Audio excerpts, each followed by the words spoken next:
Hello बच्चों, last class में आपको याद होगा कि हम लोग केमिस्ट्री क्लास 10th में characteristics of chemical reactions topic पढ़ रहे थे। तो बच्चों, characteristics of chemical reaction last time आपने देखा कि क्या क्या होते हैं। जैसे फॉर्मेशन ऑफ प्रेसिपिटेट होता है, इवोल्यूशन ऑफ गैस होता है, चेंज इन कलर होता है, चेंज इन स्टेट होता है, चेंज इन टेम्परेचर होते हैं। तो आज हम लोग एक एक करके सबके बारे में डिटेल में देखेंगे। अगर हम आपसे पूछें कि कुछ केमिकल रिएक्शंस का आप एग्जांपल बताओ, कुछ केमिकल रिएक्शंस के आप एग्जांपल दो जिसमें गैस इवॉल्व होता है, कुछ केमिकल रिएक्शंस जिसमें गैस इवॉल्व होता है, तो ऐसे बहुत सारे केमिकल रिएक्शंस आप दे सकते हैं। कुछ उदाहरण हम लोग डिस्कस करते हैं, जैसे कि जिंक का reaction, the reaction of zinc with dilute hydrochloric acid, या फिर जिंक का डाइल्यूट सल्फ्यूरिक एसिड के साथ, ये हम लोग देख चुके हैं। तो जिंक डाइल्यूट हाइड्रोक्लोरिक एसिड के साथ रिएक्ट करता है तो क्या बनता है, जिंक क्लोराइड बनता है प्लस हाइड्रोजन गैस इवॉल्व होता है। अगर जिंक डाइल्यूट सल्फ्यूरिक एसिड के साथ रिएक्ट करता है तो जिंक सल्फेट बनता है, ZnSO4 plus hydrogen gas evolve होता है। अगर हम लोग बात करें बच्चों कोई दूसरे रिएक्शन की, कोई दूसरा गैस इवॉल्व होता हो, तो अगर हम लोग कैल्शियम कार्बोनेट जिसे हम लोग लाइम स्टोन कहते हैं, लाइम स्टोन के नाम से जाना जाता है कैल्शियम कार्बोनेट का केमिकल नेम। तो कैल्शियम कार्बोनेट को अगर हम लोग हिट करते हैं बच्चों, तो ये कैल्शियम ऑक्साइड में डिकम्पोज हो जाता है। Calcium oxide and carbon dioxide gas में क्या हो जाता है, डिकम्पोज हो जाता है। ये जो आप एरो का सिंबल देख रहे हैं, ये बता रहा है कि ये गैस इवॉल्व होता है, रिएक्शन के दौरान गैस इवॉल्व होता है। कैल्शियम कार्बोनेट को हिट करते हैं तो ये तब तक हिट गेन करता है जब तक ये डिकम्पोज ना हो जाए, थर्मल डिकम्पोजिशन ना हो जाए कैल्शियम कार्बोनेट का। So calcium carbonate is heated to decompose calcium oxide and carbon dioxide. इस कैल्शियम ऑक्साइड को हम लोग क्विक लाइम के नाम से जानते हैं, इसे क्विक लाइम भी कहते हैं। अगर आप कोई दूसरा रिएक्शन देखें कि कोई और रिएक्शन जिसमें गैस इवॉल्व होता हो, तो कैसी कैल्शियम कार्बोनेट को आप डाइल्यूट HCl के साथ रिएक्ट कराइए हाइड्रोक्लोरिक एसिड के साथ, तो क्या बनेगा बच्चों, calcium chloride plus carbon dioxide gas release होगा और वाटर। कैल्शियम कार्बोनेट को अगर हम लोग हाइड्रोक्लोरिक एसिड के साथ रिएक्ट कराते हैं तो कैल्शियम क्लोराइड बनता है, कार्बन डाइऑक्साइड गैस इवॉल्व होता है और वाटर बनता है। एक बार देख ले बैलेंस्ड है या नहीं।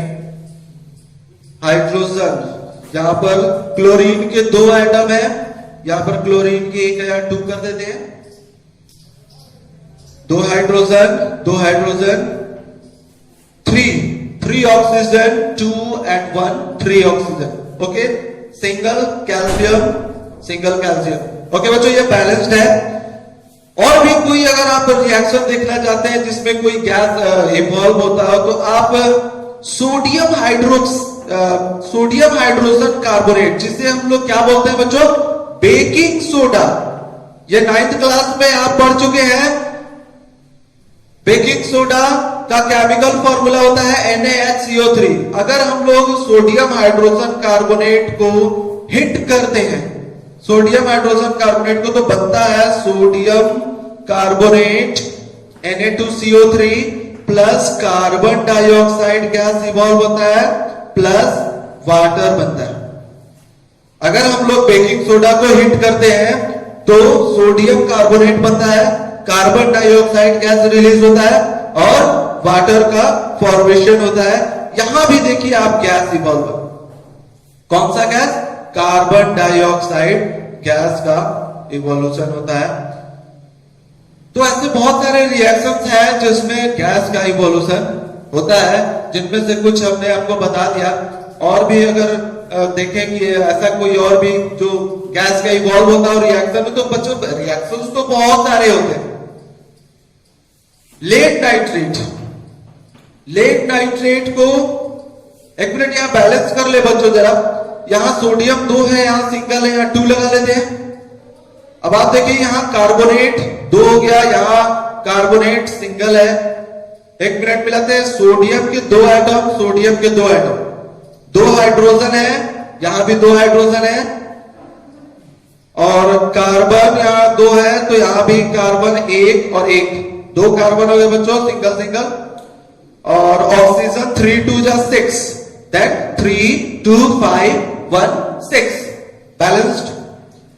लेड नाइट्रेट को अगर हम लोग हिट करते हैं तो ये सॉलिड लेड नाइट्रेट को अगर हम लोग हिट करें तो ये लेड ऑक्साइड का फॉर्मेशन होता है, जो कि येलो कलर का होता है, प्लस नाइट्रोजन डाइऑक्साइड गैस का इवोल्यूशन होता है एंड ऑक्सीजन गैस का भी इवोल्यूशन होता है।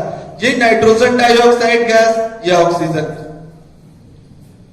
तो ऐसे बहुत सारे एग्जाम्पल हैं। कुछ एग्जाम्पल आपको दिमाग में अच्छे तरीके से बैठाना है, अच्छे तरीके से याद रखना है, जिसमें सबसे आसान है जिंक का डाइल्यूट हाइड्रोक्लोरिक एसिड के साथ या फिर सल्फ्यूरिक एसिड के साथ कंबाइन, या फिर हम लोग कैल्शियम कार्बोनेट को जिसे लाइमस्टोन कहते हैं, अगर उसे हिट करें तो वे क्विक लाइन कैल्शियम ऑक्साइड और कार्बन डाइऑक्साइड में क्या हो जाता है, डिकम्पोज हो जाता है, कार्बन डाइऑक्साइड गैस रिलीज होता है। अगर हम लोग कैल्शियम कार्बोनेट को डाइल्यूट हाइड्रोक्लोरिक एसिड के साथ कंबाइन करें तो कैल्शियम क्लोराइड बनता है, plus carbon dioxide gas release होता है एंड वाटर बनता है। अगर हम लोग बेकिंग सोडा को हिट करें तो sodium carbonate with carbon dioxide and water का फॉर्मेशन होता है। अगर हम लोग लेड नाइट्रेट, यहां पर बच्चों यहां पर सॉरी यहां पर 2 छूट गया है, क्योंकि लेड की वैलेंसी जो होती है वो 2 होती है, और आप जानते हैं कि NO3 के ऊपर माइनस, सिंगल माइनस रहता है चार्ज, तो इसकी वैलेंसी 1, सो क्रॉस मल्टीप्लाई करने पर लेड नाइट्रेट का मॉलिक्यूलर फॉर्मूला ये होता है BbNO3 BB का वैलेंसी 2 और NO3 का 1। ओके, दूसरा कैरेक्टरिस्टिक्स देखें बच्चों, formation of A precipitate.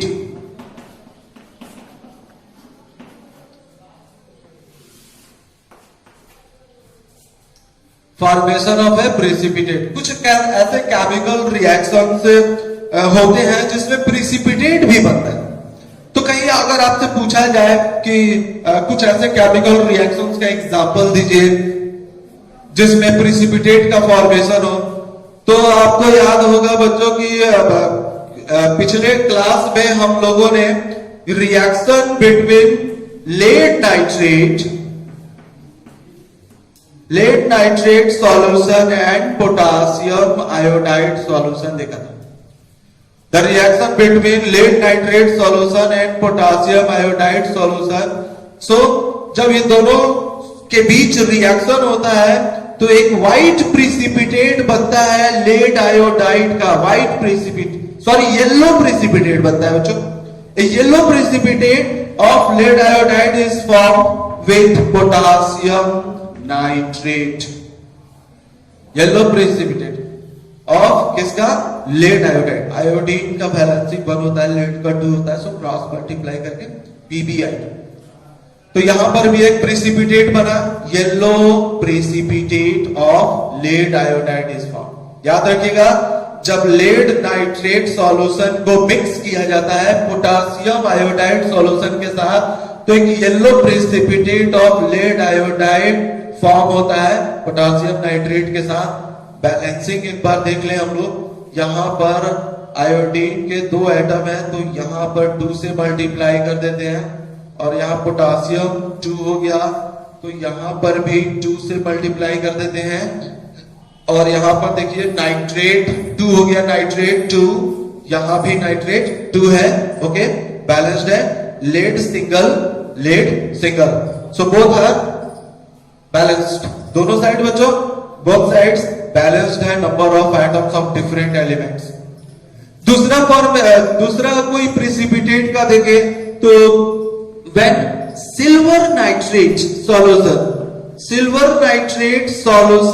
is added with, when silver nitrate solution is added with sodium chloride solution, silver nitrate solution is added with sodium chloride solution, so a white precipitate of silver chloride, white precipitate of silver chloride is formed, and AgCl, white precipitate of silver chloride and sodium nitrate, ये balanced है, AgCl single है, nitrate single है और यहां पर sodium single है, यहां भी सिंगल है, it is balanced, this reaction is already balanced बच्चों। तो आप देख सकते हैं कि जब silver nitrate solution sodium chloride solution के साथ मिक्स किया जाता है, इन दोनों के बीच जब रिएक्शन होता है तो white precipitate of silver chloride बनता है सोडियम नाइट्रेट के साथ। और भी कोई अगर हम लोग देखें कि कोई तीसरा example, when barium chloride is added with sodium sulphate solution, when barium chloride solution is added with sodium sulfate solution, जब बेरियम क्लोराइड को सोडियम सल्फेट के साथ कंबाइन कराते हैं, मिक्स करते हैं, then a white precipitate of barium sulfate, white precipitate of barium sulfate is formed, BaSO4 and sodium chloride। आप देखिए बैलेंस्ड है, बेरियम सिंगल, क्लोरीन 2 है, यहां भी क्लोरीन के एटम 2 है, या सोडियम के 2 एटम है, यहां भी सोडियम के 2 एटम है, सल्फेट सिंगल है। तो एरो के दोनों साइड, लेफ्ट और राइट साइड बैलेंस्ड है नंबर ऑफ एटम्स। वैसे बैलेंसिंग तो बच्चों इसके बाद पढ़ेंगे ही हम लोग, बहुत अच्छे से हम लोग बैलेंस करना सीखेंगे, कैसे केमिकल इक्वेशन को बैलेंस करते हैं। तो फॉर्मेशन ऑफ प्रिसिपिटेट आप देख सकते हैं बच्चों की ऐसे कुछ रिएक्शंस होते हैं जिसमें प्रिसिपिटेट भी बनता है, और आपको हमने पिछले क्लास में बताया था कि precipitate is a chemical compound, precipitate is a solid substance which is formed when two solutions are mixed together. Sometimes it is formed when two solutions mixed together and it doesn't dissolve into the solution, ये solution में dissolve भी नहीं होता है। Some chemical reactions are accompanied by change in color। कुछ chemical reactions जो होते हैं कलर में चेंजिंग के साथ होते हैं, तो कुछ ऐसे एग्जाम्पल जिसमें केमिकल रिएक्शन में कलर भी चेंज होता हो, बिल्कुल होता है बच्चों, जैसे कि फॉर्मेशन ऑफ रस्ट का फॉर्मेशन, आयरन जो कि ग्रेइश कलर का होता है। अब लोग जानते हैं कि आयरन जो होते हैं वो ग्रेइश कलर का होता है। तो आयरन एयर में मौजूद मॉइस्चर एंड ऑक्सीजन के साथ कंबाइन करता है, एयर में मौजूद moisture that means water vapour, iron air में मौजूद ऑक्सीजन के साथ और a number of water vapours that is moisture, ये दोनों के दोनों कहां से आते हैं बच्चों? एयर में मौजूद होते हैं। तो जब आयरन एयर में मौजूद ऑक्सीजन और वाटर वेपर्स मॉइस्चर के साथ कंबाइन करता है तो एक नया सब्सटेंस बनता है, और वो नया सब्सटेंस है iron oxide, Fe2O3NH2O, that is called anhydrous.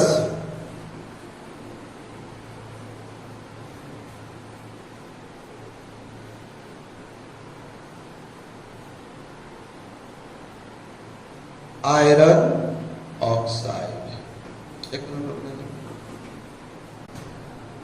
हाँ, तो बच्चों हम लोग देख सकते हैं कि आयरन जो कि ग्रेइश कलर का होता है, एयर में मौजूद मॉइस्चर यानी कि वाटर और ऑक्सीजन के साथ कंबाइन करके एक ब्राउन कलर का न्यू सब्सटेंस का फॉर्मेशन करता है, न्यू कंपाउंड का फॉर्मेशन करता है, जिसे हम लोग आयरन ऑक्साइड के नाम से जानते हैं। तो आप देख सकते हैं कि पहले ओरिजिनली आयरन जो है वो ग्रेइश कलर का था और बाद में उसके ऊपर जो लेयर चढ़ा वो किस कलर का है, रेडिश ब्राउन कलर का एक लेयर चढ़ जाता है। So there is the change in colour. इस रिएक्शन में कलर भी देखने को मिला कि चेंज करता है। कोई दूसरा अगर हम लोग एग्जाम्पल देखें तो कोई दूसरा एग्जाम्पल भी हम लोग सोच सकते हैं, जैसे कि अभी प्रीवियस एग्जाम्पल में हम लोगों ने लेड नाइट्रेट सॉल्यूशन का रिएक्शन जो है पोटासियम आयोडाइड के साथ देखा था। Both are colourless, but reaction होने के बाद जो येलो प्रिसिपिटेट बना किसका, लेड आयोडाइड का, वो येलो प्रिसिपिटेट लेड आयोडाइड का जो येलो प्रिसिपिटेट बना उसमें कलर चेंज हो गया रिएक्शन के बाद। सो इस रिएक्शन में भी देखा गया कि कलर चेंज करता है। तो some reactions are accompanied by change in colour.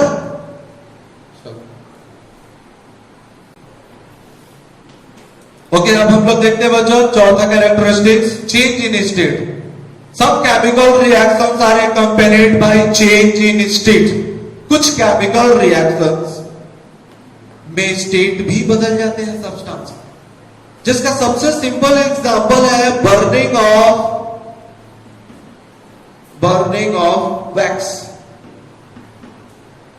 हम लोग जानते हैं कि बर्निंग ऑफ वैक्स एक केमिकल चेंज है। तो burning of wax is a chemical change, और जहां केमिकल चेंज है वहां केमिकल रिएक्शन है। बिकॉज हमने पहले ही आपको बताया है कि chemical reactions are the chemical changes in which new substances are formed with new properties. So burning of candle is the chemical change. तो इसे केमिकल रिएक्शन है जिसमें वैक्स के अंदर का मौजूद कार्बन एयर में मौजूद ऑक्सीजन से कंबाइन करता है और फिर कार्बन डाइऑक्साइड गैस बनता है। लेकिन बर्निंग ऑफ वैक्स में बच्चों अगर हम लोग देखें तो wax is the solid substance, wax is the solid substance, लेकिन after burning carbon dioxide and water vapours भी बनते हैं, water vapours along with water vapours. तो जब वैक्स को जलाया जाता है, जब वैक्स बर्न करता है तो कार्बन डाइऑक्साइड के साथ वाटर वेपर्स भी बनते हैं। और हम लोग देख सकते हैं कि सॉलिड स्टेट, शुरू में सॉलिड स्टेट होने के बाद रिएक्शन के दौरान ये स्टेट बदल गया किस चीज में, गैसियस स्टेट में। Both are the gaseous state, carbon dioxide and water vapours, both are the gaseous state. So some chemical reactions are accompanied by change in state.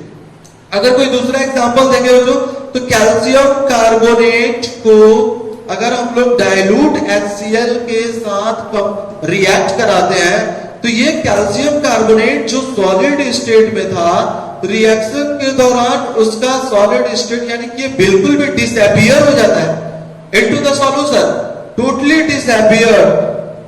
Calcium carbonate is disappeared in the reaction along with hydrochloric acid. So यहां भी देखने को मिलता है कि state में changing आया, वो सॉलिड स्टेट में था वो डिसअपियर हो गया। वैक्स को बर्न किया, सॉलिड स्टेट में था गैसियस स्टेट में कन्वर्ट हो गया। So some chemical reactions are really accompanied by change in state. Last characteristics of chemical reaction देखते हैं जो कि काफी इंपॉर्टेंट है, change in temperature. Some chemical reactions are accompanied by change in temperature, that means rise or fall in temperature, rise or fall of temperature। कुछ chemical reactions ऐसे होते हैं जिसमें टेम्परेचर राइज करता है, कुछ केमिकल रिएक्शंस ऐसे होते हैं जिसमें टेम्परेचर फॉल करता है। तो इस तरीके से अगर हम लोग देखें, some chemical reactions are, some chemical reactions are accompanied by accompanied by rise or fall of temperature। इसके आधार पर दो तरह के रिएक्शन होते हैं। एक होते हैं exothermic reaction. Yes, exothermic reaction. बच्चों जरा ध्यान से देखिएगा इसे। Exothermic reaction. एक्सो थर्मिक मतलब क्या होता है बच्चों? थर्मिक मीन्स होता है हिट, और एक्सो का मतलब होता है आउट, बाहर।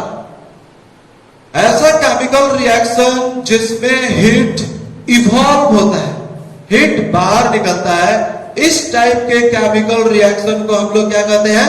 Exothermic chemical reaction. सम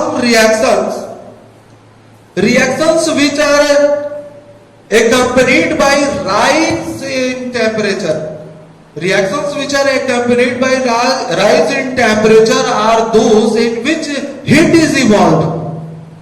रिएक्शंस जो जिसमें टेम्परेचर राइज करता है तो उसमें हीट इवॉल्व होता है। तो कुछ केमिकल रिएक्शंस ऐसे होते हैं जिसमें हीट रिलीज होता है। ऐसे केमिकल रिएक्शंस को हम लोग एक्सोथर्मिक रिएक्शन कहते हैं। एक्सो का मीन्स आउट, बाहर, और थर्मिक मतलब हीट। तो ऐसा केमिकल रिएक्शन जिसमें हीट क्या होता है? वह हीट क्या होता है बच्चों? रिलीज होता है। हीट इज रिलीज्ड, हीट बाहर निकलते हैं, हीट रिलीज होता है। ऐसे केमिकल रिएक्शन को हम लोग एक्सोथर्मिक रिएक्शन करते हैं। जैसे कि एक एग्जांपल देते हैं आपको। अगर आप कैल्शियम ऑक्साइड में, जिसे हम लोग क्विक लाइम कहते हैं, अगर हम लोग कैल्शियम ऑक्साइड में, बच्चों कैल्शियम ऑक्साइड क्विक लाइम को हम लोग हिंदी में अनबुझा चूना कहते हैं। क्या कहते हैं? अनबुझा चूना। अगर इसमें हम लोग वाटर को ऐड करते हैं, देन व्हाट हैपेंस?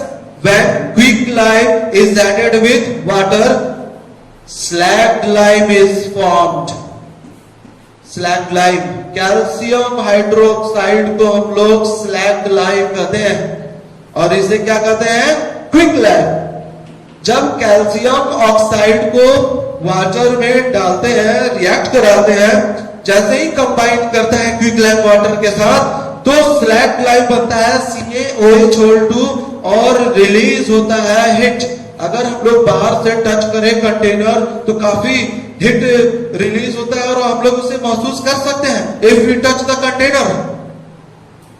और कुछ केमिकल रिएक्शंस इसके पहले भी हमने आपको बताया था कि जब क्या कहते हैं, जिंक ग्रेन्यूल्स का रिएक्शन, जिंक का रिएक्शन डाइल्यूट, जिंक का रिएक्शन जो है वो डाइल्यूट सल्फ्यूरिक एसिड के साथ, या फिर जिंक का रिएक्शन डाइल्यूट हाइड्रोक्लोरिक एसिड के साथ, या फिर डाइल्यूट सल्फ्यूरिक एसिड के साथ होता है। तो हाइड्रोजन गैस तो बच्चों इवॉल्व होता ही है, ये तो आपको याद हो ही गया होगा, लेकिन इसके अलावा इसमें हिट भी रिलीज होता है। तो जिस केमिकल रिएक्शन में हिट रिलीज होता है उस केमिकल रिएक्शन को हम लोग एक्सोथर्मिक रिएक्शन कहते हैं। The reaction in which heat is evolved. इस तरह के केमिकल रिएक्शन को हम लोग क्या कहते हैं? Exothermic reaction. तो आप एक्सोथर्मिक रिएक्शन को कैसे डिफाइन करेंगे? The chemical reaction in which heat is evolved. Exo means heat, evolve बाहर, थर्मिक मीन्स हीट। दूसरा देखते हैं एंडोथर्मिक रिएक्शन। ये एंडोथर्मिक रिएक्शन क्या होता है?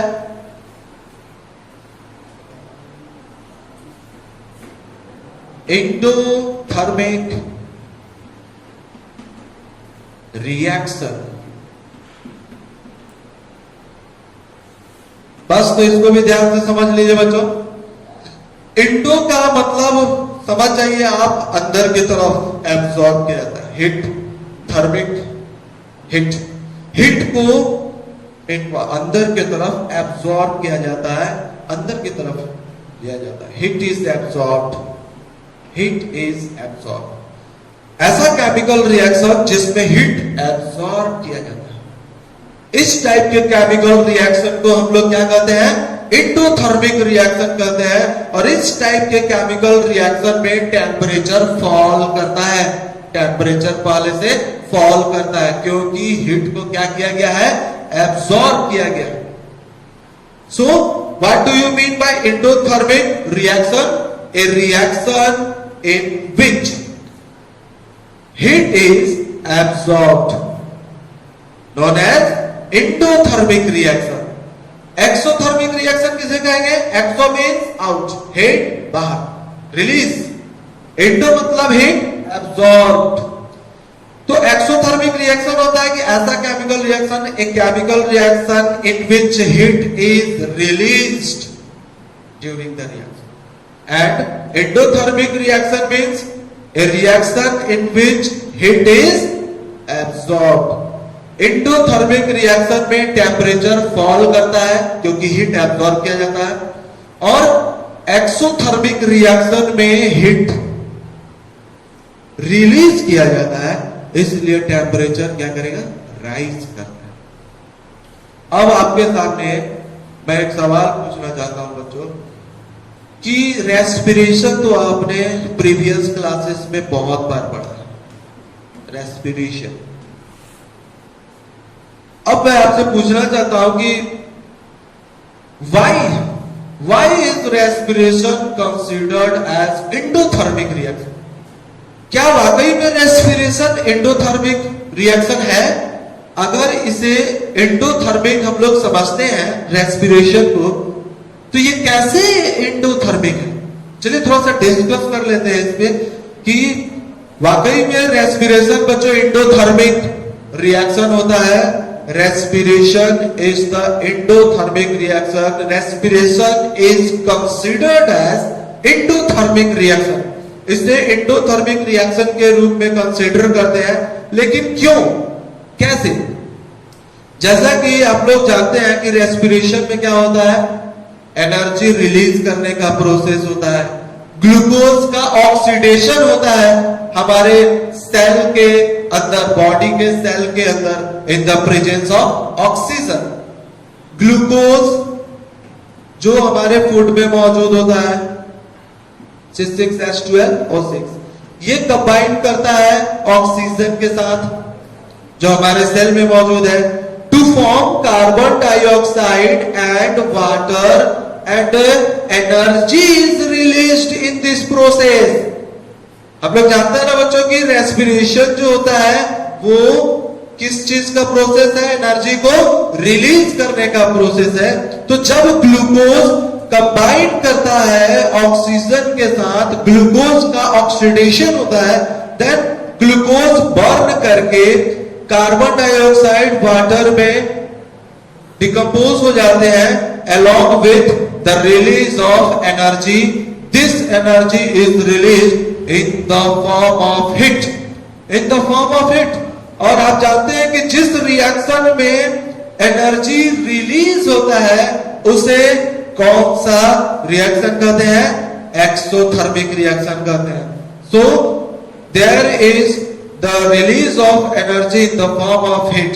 तो इस रिएक्शन में बच्चों रेस्पिरेशन में एनर्जी रिलीज होता है। This is the slow process, slow combustion of glucose.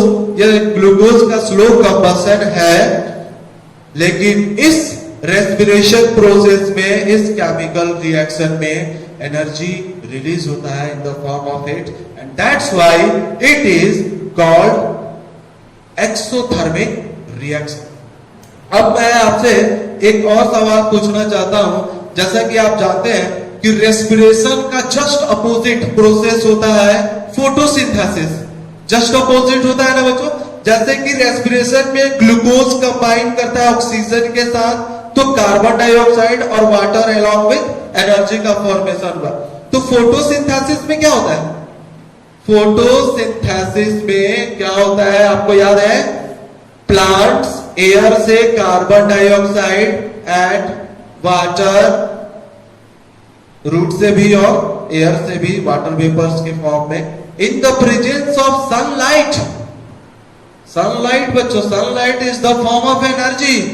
सो आप देखिए, carbon dioxide, water in the presence of energy sunlight, with the help of chlorophyll, plants make their output in the form of glucose, in the form of glucose, and releases oxygen gas। तो अब आप देखिए, आप बताओ, बताइए कि ये photosynthesis किस तरह का रिएक्शन है।